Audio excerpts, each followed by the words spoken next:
Olá, amigos da Revolução Industrial Brasileira, começando aqui mais um Desenve Notícias, segunda edição de hoje, dia 12 de abril. Eu, Fausto Oliveira, todos os dias trago Desenve Notícias em duas edições, aqui na Revolução Industrial Brasileira, com comentários assumidamente de viés desenvolvimentista sobre a questão econômica do Brasil, os problemas que temos e também as tendências econômicas do mundo. Quem já viu aí os vários que eu já produzi já sabe como funciona.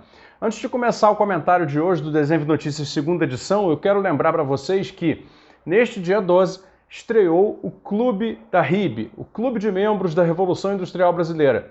Aqui na descrição desse vídeo você vai poder entrar no link do Clube da RIB e encontrar lá quais são os benefícios exclusivos que os nossos membros passam a ter a partir do momento em que se afiliam e que começam a fazer parte da Revolução Industrial Brasileira. Se você gosta do que eu digo, se você gosta do que você vê por aqui, concorda com as ideias e quer construir esse movimento junto comigo, então vem para o Clube da RIB, você vai descobrir como clicando no link aqui abaixo para poder ajudar a construir essa massa crítica pelo desenvolvimento e ganhar benefícios exclusivos de formação da sua opinião, informação, mais do que formação, você vai ter muita informação através de produtos exclusivos que eu estou desenhando para os membros do clube e muito mais. Clica no link aí que você vai entender como funciona. Beleza, pessoal, vamos comentar então o assunto da tarde de hoje. O Brasil caiu 8 posições no ranking do PIB per capita global. Forte, né? Na década que foi de 2011 a 2020. O negócio aqui é o seguinte, o FMI faz um ranking de PIB per capita. O que é o PIB per capita? É o quanto de dinheiro é produzido e, portanto, apropriado, né, num país pela sua população. Tá? É o PIB por cabeça, per capita. Mas veja, o FMI, como é que ele faz essa medição se as moedas do mundo são diferentes, se os custos de vida nos países são diferentes? Ele faz usando uma ferramenta muito complicada realmente de entender, que é a paridade do poder de compra. É um cálculo que consegue fazer a ponderação dos custos de vida e dos fatores ligados às moedas nacionais para tentar achar umas médias. E essas médias, então, permitem comparações em dólar, tá? Por paridade de poder de compra, entre as rendas e os PIBs per capita dos países. Então é assim que eles unificam tudo e colocam num único ranking países que de outra maneira não seriam comparáveis. Vamos lá. O Brasil iniciou a década em 2011, né, portanto, a última década, na 77ª posição em termos de PIB per capita global. Tá? Ele era o número 77 e terminou no número 85, perdendo, portanto, 8 posições e confirmando aquilo que todo mundo que mora no Brasil, que é brasileiro, sabe muito bem, como essa última década foi um fracasso total, foi uma década de problema atrás de problema. É claro que o valor econômico coloca aqui como fatores principais, ele até abre a matéria dizendo assim, fim de ciclo de commodities, um impeachment, uma recessão, uma pandemia e o Brasil encerra a década 2011-2020 perdendo 8 posições no ranking dos maiores PIBs per capita. Olha, tudo bem, tudo isso aí aconteceu de fato, né? Mas é muito estranho que eles não relacionem com a perda do PIB per capita brasileiro, né? Aquele que talvez seja o maior fenômeno econômico havido no Brasil nessa década, que acelerou-se muito, mas que também é muito ignorado e muitas vezes propositalmente ignorado, que é aquele que a gente sempre tenta chamar a atenção aqui na Revolução Industrial Brasileira, que é a desindustrialização. Veja, não há como manter um PIB per capita em condições, ano após ano, num país como o Brasil, de profundas desigualdades de renda, de profundas desigualdades territoriais, regionais, etc., sem as empresas abertas e funcionando. E nós perdemos, só de 2015 para cá, esse é o dado, né, contado já, de 2015 até 2020, perdemos 36,6 mil fábricas. Foi uma média de 17 por dia, isso foi uma contagem feita pela Confederação Nacional do Comércio, divulgada no ano passado. E as empresas continuam fechando. Ou seja, o desemprego estrutural, aquele que vai se fixar nas estatísticas da economia, ficou muito mais alto. Quando você perde fábricas, perde indústrias, você perde cadeia produtiva.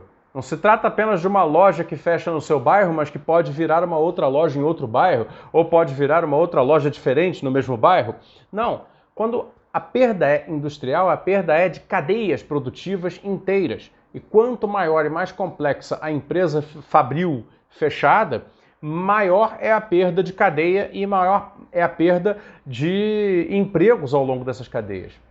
Então a perda econômica brasileira, registrada nessa década com a queda do PIB per capita, que caiu, se eu não me engano, 0,8%, uma coisa assim, que é uma década perdida até pior do que aquela lá dos anos 80, com a crise da dívida. Foi pior essa última década do que aquela, tá? Ela sofre a influência, essa década perdida, de tudo isso que eles colocam na reportagem, mas também, obviamente, de uma profunda desindustrialização, de uma profunda perda de capacidades produtivas.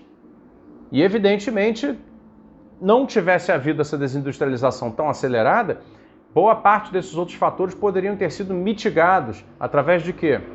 Manutenção de uma política de comércio exterior, exportações, manutenção de uma política de compras públicas, de investimento em obras, infraestrutura que pudesse mobilizar as cadeias industriais. De quê? Ora, de tudo. De aço, máquina, né, insumos e mais uma porção de coisas. Eu vivo falando isso tudo aqui, então é óbvio que a desindustrialização ela é um fator que meio que é subterrâneo, né, a tudo isso que vem acontecendo na economia brasileira, que se revela na superfície através de uma queda de 8 posições na comparação mundial dos PIBs per capita. Tá? Mas apesar de ser subterrâneo, ele precisa ser trazido à tona, a desindustrialização, para que a gente possa refletir melhor sobre o que vem acontecendo e, refletindo melhor, coletivamente tomarmos decisões diferentes, não é? Então veja, só para dar alguns dados aqui, a comparação do Brasil com outros países emergentes nesta mesma tabela de ranking PIB per capita da década passada por PPC, paridade do poder de compra, coloca o Brasil numa má situação, porque embora ele ainda esteja melhor, por exemplo, do que a Índia subiu na década de 141 para 128. Embora o Brasil ainda esteja melhor que a Colômbia passou de 92 para 88. Embora o Brasil ainda esteja melhor que o Paraguai saiu de 102 para 97. Né? Então, e dizem aqui, entre aqueles que já tinham uma posição superior ao Brasil e ampliaram a diferença, estão a Coreia do Sul, que passou de 37 para 27, a Turquia de 60 para 49, percebam o salto que deu a Turquia, de 60º PIB per capita do mundo para 49º PIB per capita do mundo. E eu posso dizer para vocês, como tenho uma experiência relativamente grande com setores industriais de outros países, por ter participado de muitas feiras e ter feito coberturas jornalísticas, né, por longos anos, junto com setores industriais internacionais, eu posso dizer para vocês o seguinte: a Turquia desenhou um plano de desenvolvimento para o seu país nessa última década, que já vem de antes um pouco, mas nessa última década, muito efetivo, com muito investimento público, com muita sofisticação produtiva. Quer um exemplo? A Turquia sempre foi uma grande produtora de aço bruto, sempre foi também uma grande produtora de alumínio bruto. Hoje, através de boas políticas industriais e políticas públicas de desenvolvimento, a Turquia não só produz o alumínio em chapa, em perfis, como ela passou a desenvolver maquinário, que é um maquinário muito sofisticado. Confie no que eu digo, um maquinário difícil de fazer, para perfilar alumínio, para a produção de perfis de alumínio, usados em quê? Esquadrias, janelas, não é verdade? Corrimão, todo esse tipo de coisa, grades. É um material usado para determinadas estruturas leves, correto? Essa é a definição que eu conseguiria dar aqui. E eles saíram de ser um país produtor dos perfis de alumínio para ser um país produtor de maquinário para a produção de perfis de alumínio, ou seja, subiram na cadeia alimentar, na cadeia econômica. Percebem? E aí você vê, aqui está o dado do FMI, saiu de 60º para 49º PIB per capita do mundo, por causa desse tipo de coisa. A tradicional produção de aço da Turquia, de aço bruto, aço pouco elaborado, não manufaturado, se tornou, vejam vocês, uma produção de equipamentos pesados produzidos com aço turco. Então, ao invés de sair exportando o seu aço para cá, o seu aço para lá, não. Os turcos começaram a desenvolver empresas, isso já tem 40 anos, mas agora vieram os frutos, como Çukurova, como tem mais, Hidromek e algumas outras que começam a produzir caminhões turcos, veículos fora de estrada turcos, retroescavadeiras, escavadeiras turcos, tá? Então, assim, tudo isso com aquela base industrial que nós também temos no Brasil, sofisticando-a e se tornando, portanto, uma base industrial de mais valor adicionado. É isso que explica que a Turquia tenha saído, nessa década, de 60º PIB per capita do mundo para 49º. Enquanto o Brasil, que saiu de uma posição que era ainda um pouco pior que a da Turquia há 10 anos atrás, que era de 77º, agora ficou bem atrás. Estamos em 85º. Então o Brasil está ficando para trás e eu quero, para completar o comentário, dizer o seguinte, veja, as safras agrícolas brasileiras só cresceram nesse período, tá? Vamos colocar aqui com justiça, tá? Sem querer fazer uma histeria interpretativa, não se trata disso. Vamos colocar que correlação é correlação e causação é causação. Eu sei que correlação não é causação, mas existe uma correlação temporal muito forte aí. O PIB per capita brasileiro nessa década mergulha profundamente, ao mesmo tempo que a safra agrícola, agropecuária brasileira sobe estrepitosamente. A produtividade do agro brasileiro nunca foi tão grande. Será que não existirá aí uma correlação invertida, uma relação inversa entre o crescimento de uma coisa e a queda de outra?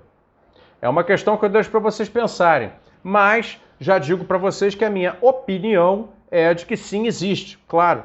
Eu vejo na desindustrialização, ao mesmo tempo em que a agropecuária ganha uma proeminência econômica dentro do Brasil, talvez grande demais, eu vejo nisto uma grande concentração de riqueza e uma perda de capacidade de desmembramentos econômicos, né, mais espalhados geográfica e territorialmente por cadeias produtivas mais complexas. Então, quando eu vejo isso, eu só posso acreditar que a proeminência da agropecuária, né, acontecendo simultaneamente de uma desindustrialização, também contribuiu para uma queda no PIB per capita, embora eles, como PIB do agro, tenham tido muito mais desempenho econômico, acumulando muito capital, muita riqueza. São as contradições de uma economia complexa, como é o caso do Brasil.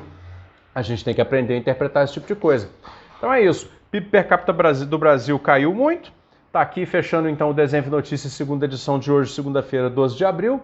Eu te convido mais uma vez então, se você gosta do que eu digo aqui, se você curte as análises que eu apresento, as visões de Brasil que eu tento apresentar aqui no canal, que você compartilhe os vídeos, dê o like, se assine o canal e principalmente que venha para o Clube da RIB. O Clube da RIB é o ambiente que você vai ficar craque nessas interpretações, você vai conseguir elaborar muito mais o seu conhecimento, sua informação, vai ficar tinindo para o debate. Tá bom, pessoal? Obrigado, até a próxima aí.